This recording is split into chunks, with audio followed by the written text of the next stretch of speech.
She said it at the gallery fundraiser to a man named Douglas Whitfield who collected contemporary sculpture and had a way of standing that suggested his shoulders had never been uncertain about anything in their lives. I was standing next to her when she said it. Douglas had asked what I did. Laura touched my arm, a reflex, not warmth, and said, "James is in corporate law, very niche, kind of dry."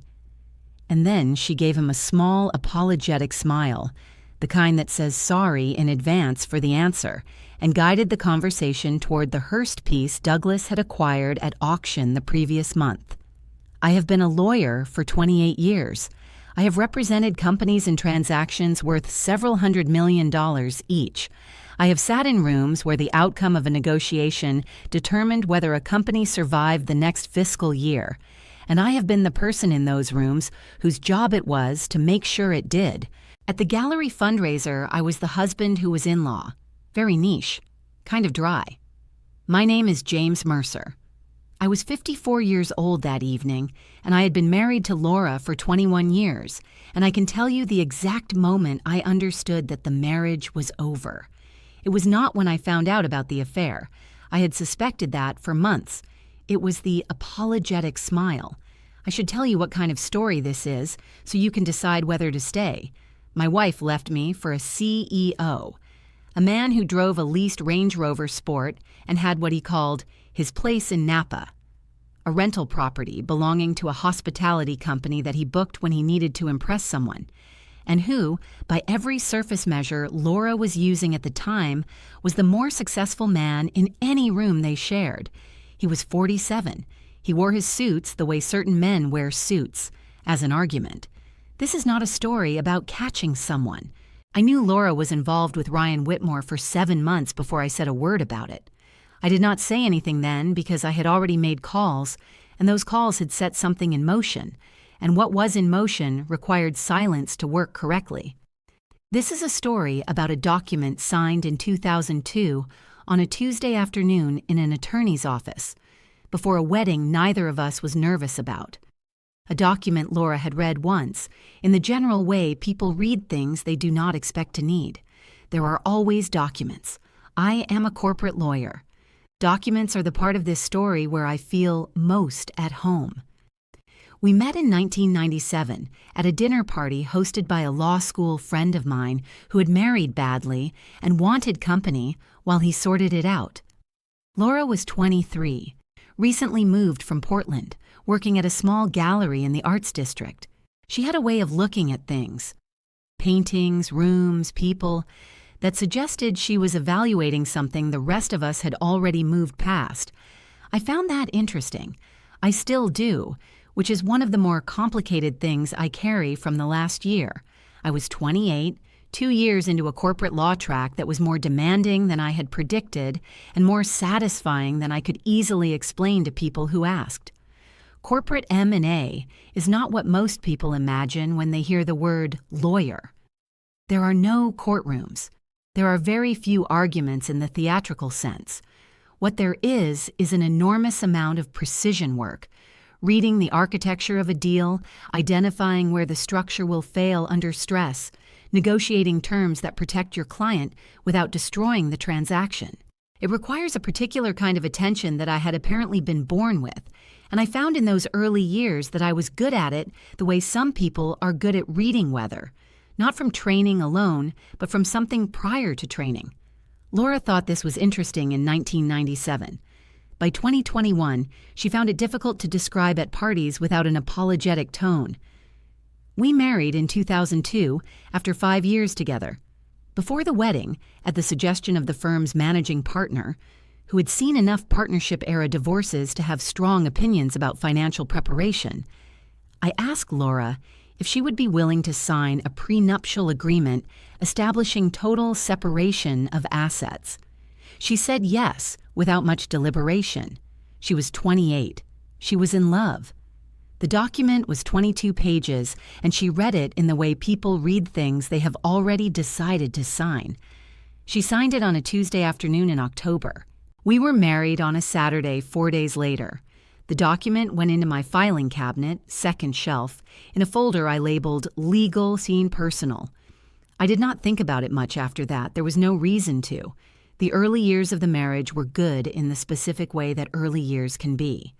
Two people paying close attention to each other because the relationship is still a project they are actively building. We bought a house in 2004, which I purchased with accumulated earnings. The deed was in my name, consistent with what we had signed. Laura furnished and decorated it with the same methodical care she brought to everything aesthetic. People came over and mentioned the house the way people mention things they wish they had thought of. In those years, Laura would ask occasionally about my cases. Not the details. The details are largely confidential and largely unnarrative, but the shape of the work, whether something was going well, whether a transaction had closed. I would tell her what I could, and she would listen with the quality of attention she brought to things she found genuinely interesting.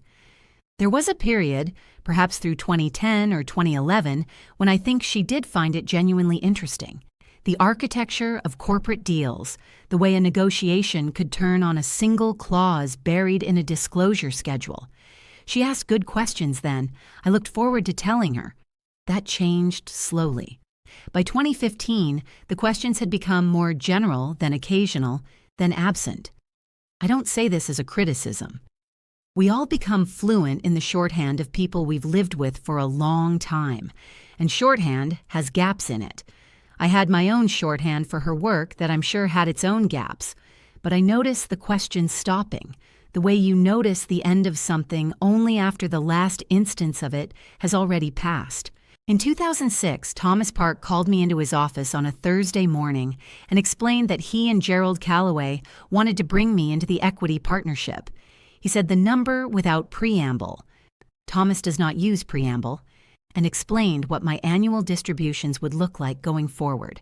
It was not a small number. I thanked him, drove home, told Laura at dinner. She said, "That's wonderful, James."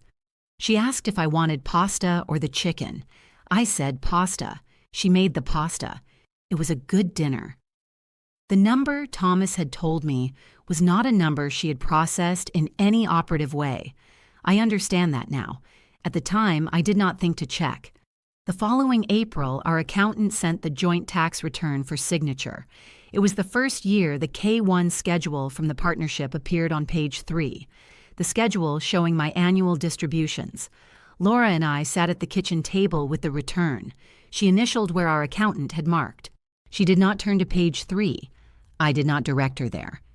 It did not occur to me to explain something I had assumed she knew. I want to describe the filing cabinet once, clearly, because it is the fixed point around which the rest of this story turns. In my home office, on the second shelf of a gray 4-drawer cabinet I had bought in 2001 and never replaced, I kept my professional documents organized by year: partnership agreements, annual compensation statements, K-1 schedules from the firm's accountant, retirement account records, investment portfolio summaries. Every April, Laura and I sat at the kitchen table and signed our joint tax return, which our accountant had prepared. The return included, on the third page, a K-1 schedule showing my annual distributions from the partnership. In the most recent years, that figure had been $680,000. Laura signed the return every April. She initialed where our accountant had placed small pencil marks. She trusted me. And the returns had always been accurate, and the K-1 schedule is genuinely difficult reading if you don't know what it is and haven't decided you need to know. She did not read the third page. I did not point this out to her. It did not occur to me that it would ever become important to have pointed it out. Thomas Park, who had known me since I had been a junior associate with 2 years of experience and considerable nerve, addressed me in conversation the way people address someone whose precise weight they have always known. Not deferentially. Thomas is not a deferential man, but with the specific respect that exists between people who have been in serious rooms together for a long time and have a shared accounting of what they each brought in. When clients came to the firm and asked who would handle their transaction, Thomas mentioned my name with a particular flatness that communicated more than enthusiasm would have. Laura had met Thomas a dozen times over the years. She found him quiet to the point of austerity, which he is. She did not register how he talked about me, because she had stopped registering certain things. The drift happened slowly. It always does. 1 degree at a time until the room is cold and you cannot identify the moment it changed. I can name the year, 2020. The gallery shifted its programming toward a different tier of collector. Higher net worth, a different social register, a world where what you owned and how you displayed it and who you were seen with was its own complex grammar. Laura began spending more evenings in that world, which was entirely appropriate to her work. What changed over many months was how she carried the gap between that world and the one she came home to. I noticed it in the way she described her clients, the particular energy she brought to men who had built companies, acquired things, moved through rooms with the ease of people who were never surprised by anything. I noticed how she described those men, and then looked across the dinner table and adjusted slightly, as if recalibrating for something she had not accounted for when she sat down. I noticed. I said nothing. That is a choice I have thought about since, and I am still not certain whether it was the right one. What I know is that saying something would not have changed what had already shifted inside her. You cannot argue someone back from a conclusion they have not announced. At a dinner party in the fall of 2021, Laura introduced me to a man who had built and sold 2 companies and was now running a private equity fund. She said, "This is James. He's been at the same firm for 28 years. She said 28 years, with a brief pause before the number. A pause that turned the length of tenure into a kind of stillness, as if she were describing someone who had chosen not to move rather than someone who had chosen to build something in one place. I heard the pause.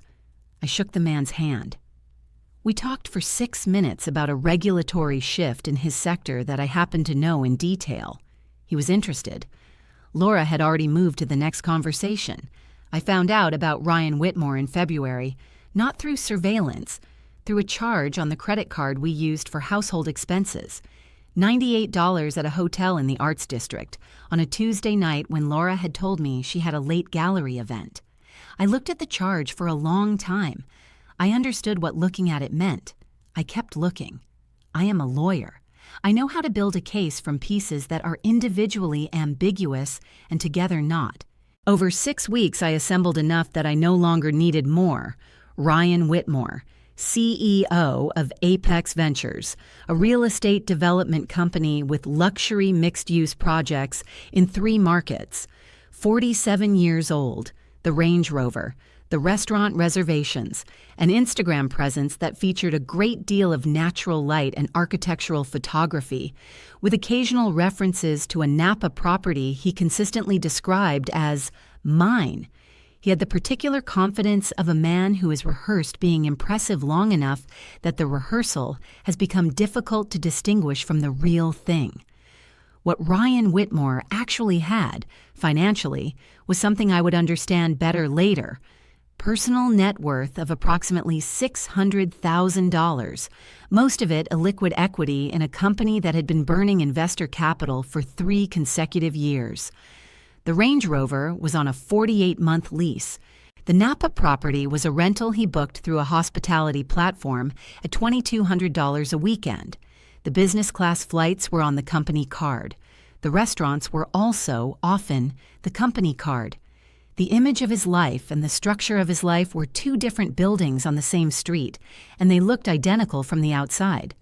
Ryan Whitmore was, in other words, very good at the same thing Laura had been doing when she described me to Douglas Whitfield at the gallery fundraiser, presenting a surface with confidence and trusting that no one would look underneath it.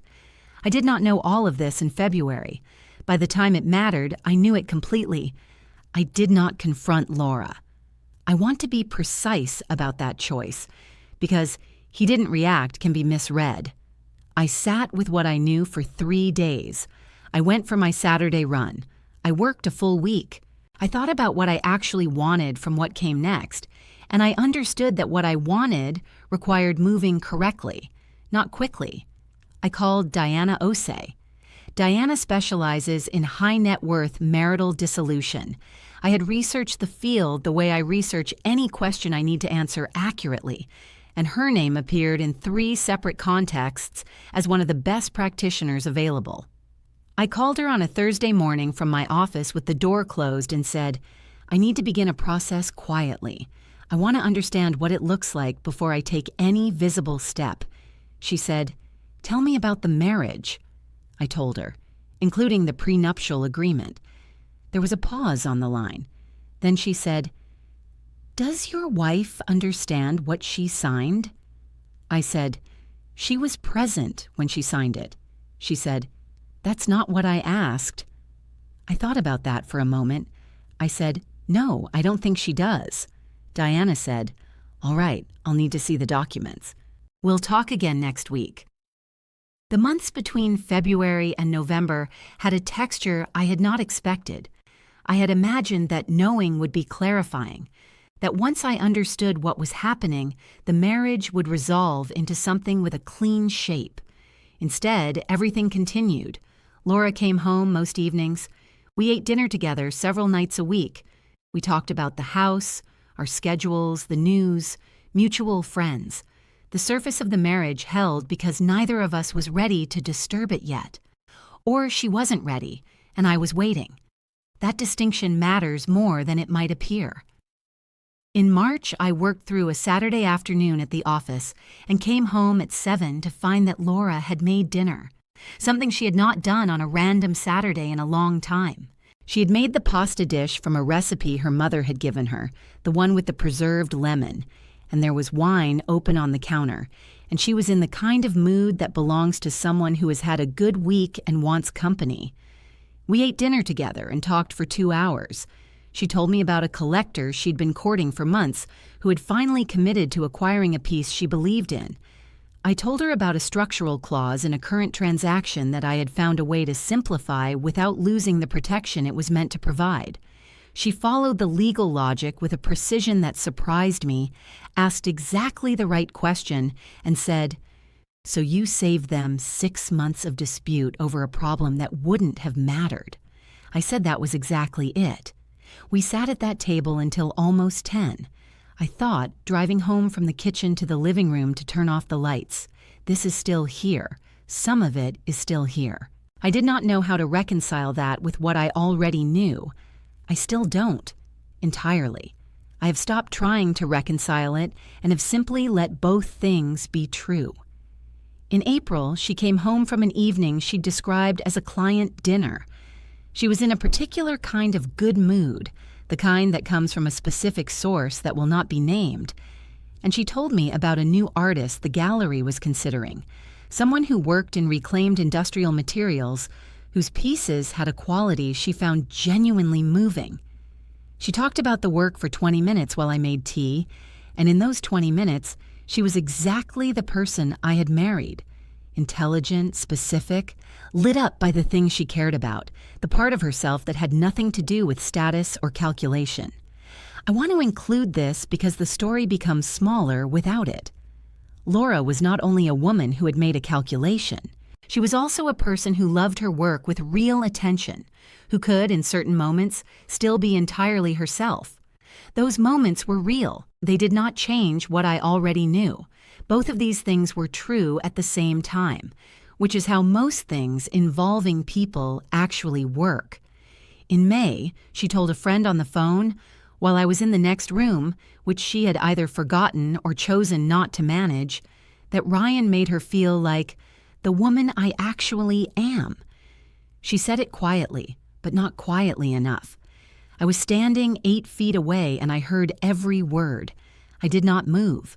I continued reading the brief I had been working on.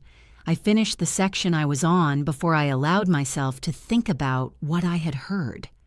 In June, she asked whether I had ever thought about doing something more entrepreneurial. She said some of the people she worked with, collectors, gallery partners, had founded their own ventures, and there was a particular kind of energy to building something from scratch that she found admirable. I said I had chosen my work deliberately and still found it the right choice. She said, "I just think there's more in you than you've applied." I thought, "You have no idea what I have applied." But that thought was mine to keep. I want to admit something honestly because I told you at the start I would be. In July, on a night when Laura was elsewhere and I was in my office working late, I opened her laptop to check a joint household account and saw a message thread on the screen. I had not planned to look at it. I looked at it. I read 12 lines. I closed the laptop. I am not proud of those 12 lines or of the 40 minutes that followed them. I sat at my desk across from the filing cabinet and I felt something I did not know what to do with. Not anger exactly, but something with anger in it, and something with grief in it, and something I still don't have a clean word for. For those 40 minutes, I was not a lawyer and not a patient man. I was just a person who had been wrong about something important for a long time and was now certain of it in a way that changed the quality of the certainty. Then I made coffee. I went back to my brief. I finished it by midnight. In August, at a dinner hosted by a gallery client, one of the guests asked Laura what I did. She said, "James is in law, logistics basically, corporate contracts, that kind of thing." The guest nodded and the conversation moved on, and Laura moved with it, and I sat at my end of the table and noted the new formulation. Logistics, basically. She had found something even flatter than the original, a way of describing 28 years of precision work that made it sound like freight scheduling. I thought about what it would require to maintain that level of inattention to another person over the course of 2 decades. I decided it required a prior decision, a decision made somewhere along the way that the person was already known and did not require further looking, and that the decision itself was what I had failed to notice happening. That is the most honest thing I have to say about what went wrong between us. Not a betrayal and not a failure of love in any dramatic sense. A decision to stop looking, made quietly, and then maintained. I could have asked her to look again. I did not. That is also true, and I hold it. In September, she suggested we sell the house. She said it with a practiced reasonableness that I recognized as the language of someone who has already made a decision and is looking for a neutral entry point to introduce it. I said I would think about it. I thought about it. I thought about the deed in the filing cabinet, which had my name on it, which had always had my name on it, which was exactly consistent with what we had both signed on a Tuesday afternoon 21 years earlier. I thought about the fact that she had been living in that house for 18 years without the deed having her name on it, and had never questioned this, and had never thought to question it because she had assumed the marriage was the safety and the house was just where the marriage lived. She was wrong about the first part. The house had always been exactly what the filing cabinet said it was. I called Diana and told her I was ready to move to the next stage. Diana said, "I've been ready since March." Laura came into the living room on a Sunday evening in November. She sat in the chair across from mine. Not the sofa, the chair, which told me she had thought about the geometry of this conversation before entering the room. She was holding a glass of wine in both hands. She had been home all evening, which was uncommon enough that I had been waiting for something. She said, "James, I need to say something I've been putting off for a long time." I set the brief down. I said, "Go ahead." She had prepared this. I could hear the preparation in the structure of the first few sentences, the smoothness of something rehearsed past its initial difficulty. She said she had been unhappy for several years. She said the unhappiness was not about something specific James had done, but about the shape of their life together, a shape she could not see herself continuing in. She said she had been seeing someone. She said she wanted a divorce. She did not say Ryan's name. I listened without interrupting. I am someone who hears the whole thing before responding. Laura had, over the years, interpreted this as passivity. It is not passivity. It is the same attention I bring to everything I need to understand correctly before I act. When she finished, I said, "Are you asking for a divorce?" She said, "Yes." I said, "All right." She looked at me. "That's everything you're going to say?" "What else do you need me to say, Laura?" She put the wine glass down. I thought this would be harder. I said, "I have an attorney. I retained her in February.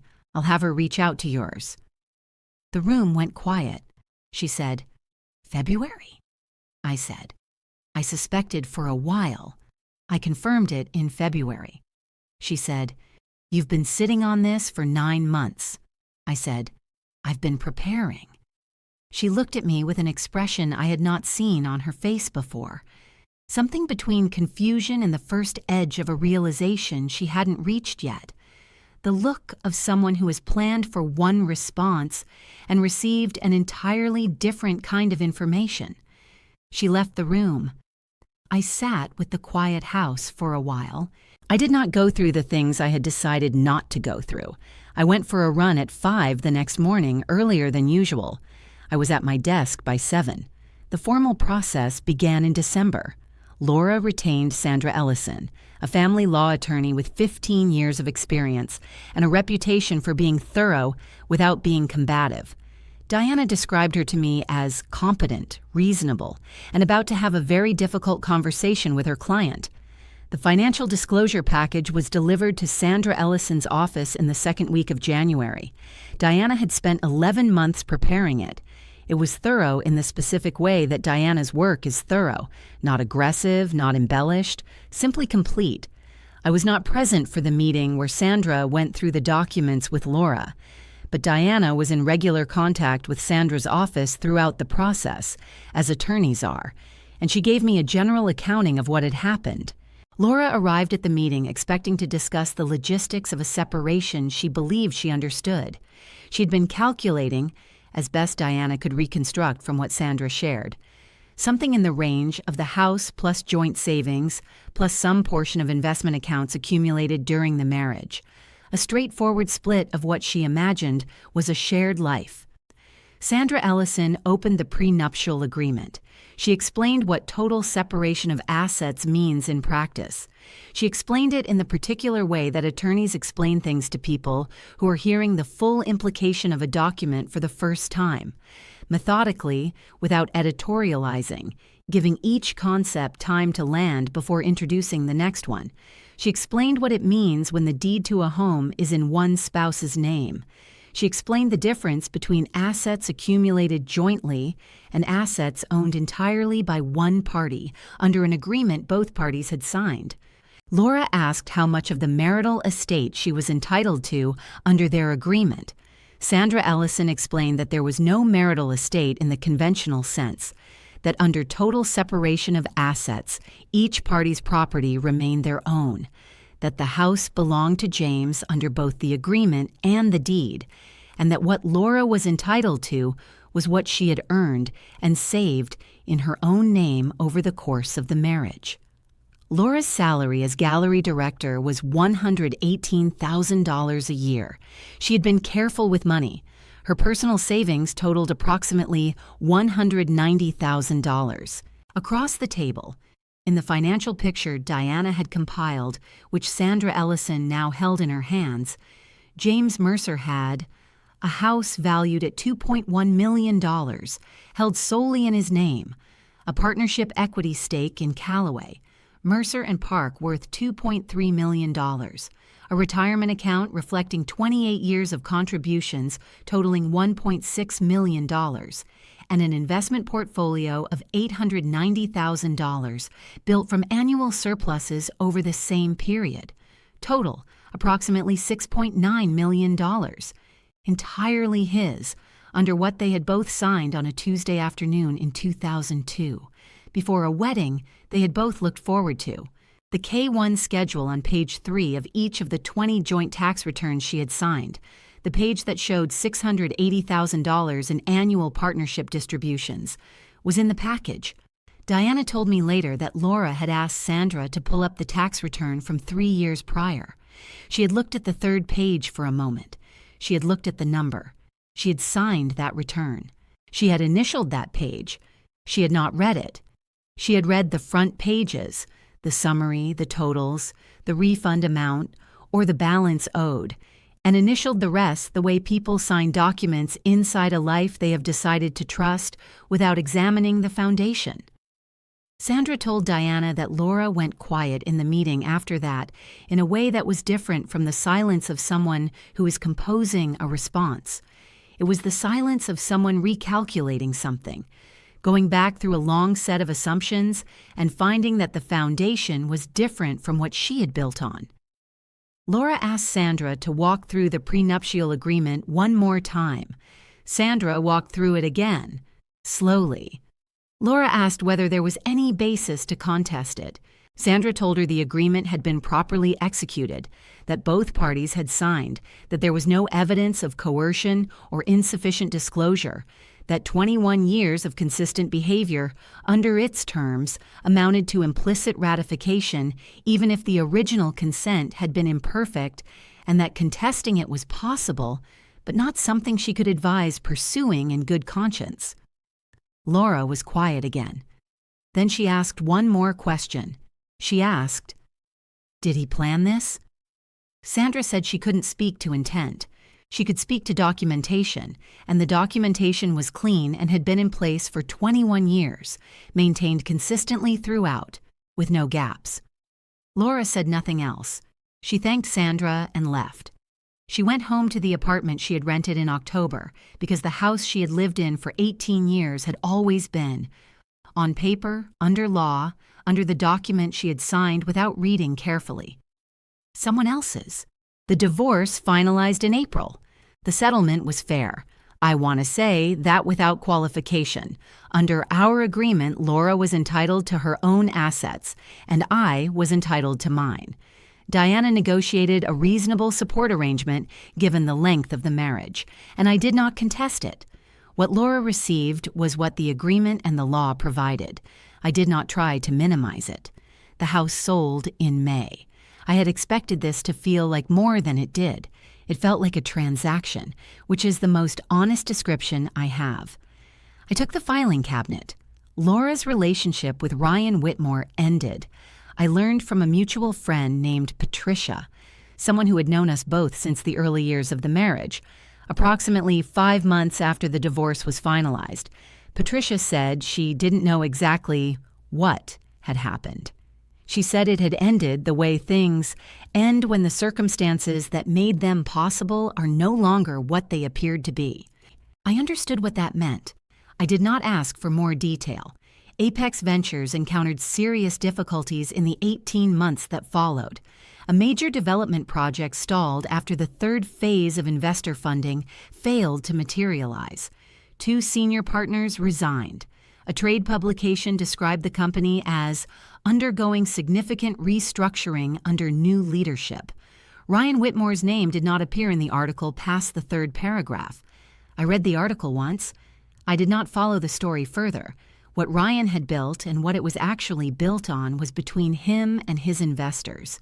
It was not something I had arranged. It was simply what had always been true. Underneath the suits and the reservations and the leased Range Rover and the rental in Napa. The surface had been very well maintained. What was underneath it had always been something else. Thomas Park stopped by my office the week the divorce was finalized. He put a bottle of scotch on the corner of my desk. A good bottle, the kind he reserves for what he considers significant occasions, which is a short list. He did not say what it was for. He said, "Partner meeting Thursday, don't be late." And he left. I looked at the bottle for a moment. I put it in the top drawer of the filing cabinet. It's still there. A few weeks later, I was in a client meeting. The early stages of a transaction that would take most of the following year to close. There were 8 people in the room. At one point, the client's CFO asked a question about a structural exposure in the deal that I had been thinking about since the previous evening. I answered it in some detail. When I finished, there was a brief silence, and the CFO looked at the general counsel across the table and said nothing. But the look said something. The kind of look that passes between people who have been in enough rooms to know when someone in the room is very good at the thing they're there to do. Thomas was in the meeting. He didn't react. He doesn't react. But on the way out, he said in the elevator, in the way Thomas says things, "That's why your name is on the door." He pressed the lobby button. We rode down in silence. I thought that was enough. It was. I live in an apartment now, 12 minutes from the office on foot. 2 bedrooms, a kitchen that faces east, a small balcony where I have put 1 chair and nothing else. In the mornings, I make coffee and sit in that chair and watch the street the way I watch most things, with attention, without deciding in advance what I'm going to make of what I see. I run 6 miles on Saturday mornings. I have done this for 11 years, with 2 exceptions for knee surgery and 1 for my father's death. The route goes through a park with a row of flowering trees near the north entrance that come out every March. I have been running past them for 6 years and have never learned what they're called. It doesn't trouble me. They're there every spring. That is sufficient. I still drive the Toyota Camry, 111,000 miles. The parking situation near the office is such that a different car would be a liability, and I have spent 28 years being careful about liabilities. I am in the middle of a significant transaction, the kind that takes 8 months from first contact to closing and requires a quality of sustained attention that is, honestly, what I am best suited for. The associate working with me is 29 years old and has the same instinct I had at 29. The ability to see where a structure will fail before it does. I am teaching her what can be taught and watching her develop the parts that can't be. There is something in that I did not expect to find as satisfying as I do. People ask me sometimes whether I'm angry. They ask carefully, in the way people ask things they are prepared to walk back. I'm not angry. Anger would require believing that Laura saw the full picture and dismissed it. She didn't see the full picture. She had stopped looking, and I had never insisted she look. Not at the K1 schedule on page 3, not at the document she had signed in 2002, before a wedding she was looking forward to. Those 2 choices, hers and mine, produced an outcome that was always sitting in the filing cabinet, waiting to become relevant. The prenuptial agreement did not protect me from grief. It protected me from a certain kind of math. Those are different protections, and I have learned to be honest about which one was more useful and which one didn't cover what it couldn't cover. Laura thought she was leaving a man who was in-law. Very niche, kind of dry. She left a man whose name has been on the door since 2006. She left a man who had been quietly building something for 28 years while she was in the next room deciding he hadn't built anything.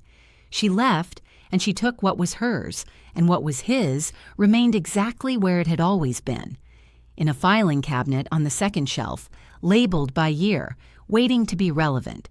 She had the document that said so. She had signed it 21 years before she needed to know what it meant, on a Tuesday in October before a wedding she was happy about. Some things don't require witnesses to remain true. The flowering trees were back this March. I ran past them on Saturday, same as every year. I didn't stop. There was no reason to stop. I just noticed, the way I notice things, that they were there again.